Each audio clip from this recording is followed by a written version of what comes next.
How to activate an iPhone troubleshooting.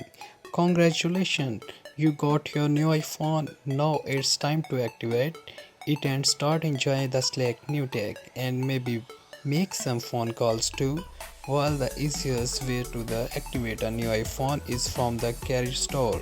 If you bought your new phone online, you will need to activate at home.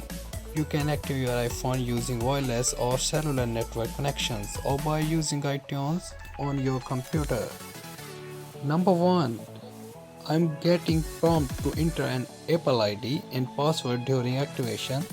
If you have purchased your device secondhand, you may be greeted with an Apple ID login screen before your device is able to activate.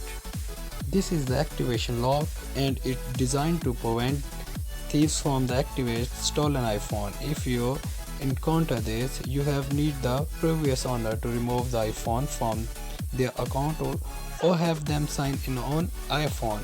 There is no other way around this. If you can contact the previous owner, have them sign into iCloud.com setting with their Apple ID and remove the iPhone from their My Device selection.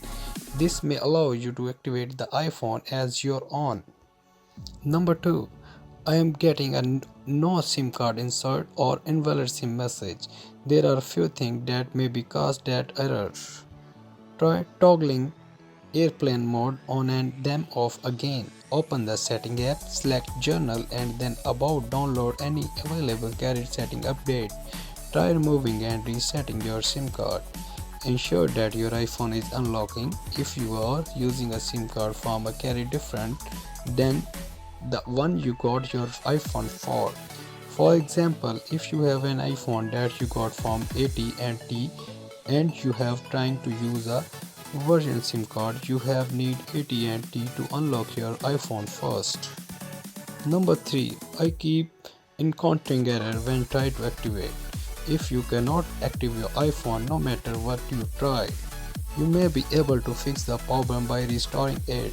Connect the iPhone to your computer and open iTunes. Select your iPhone to the top of the window and then click Restore iPhone. Wait while your iPhone restores, then start the setup process and attempt to activate it. The restore process may take a little while to computer. Number 4. My iPhone would not active even after restoring. If your iPhone would not activate after restoring it, you have need to contact your carrier. They may be able to activate it for you on the phone or in the store. Thanks for watching.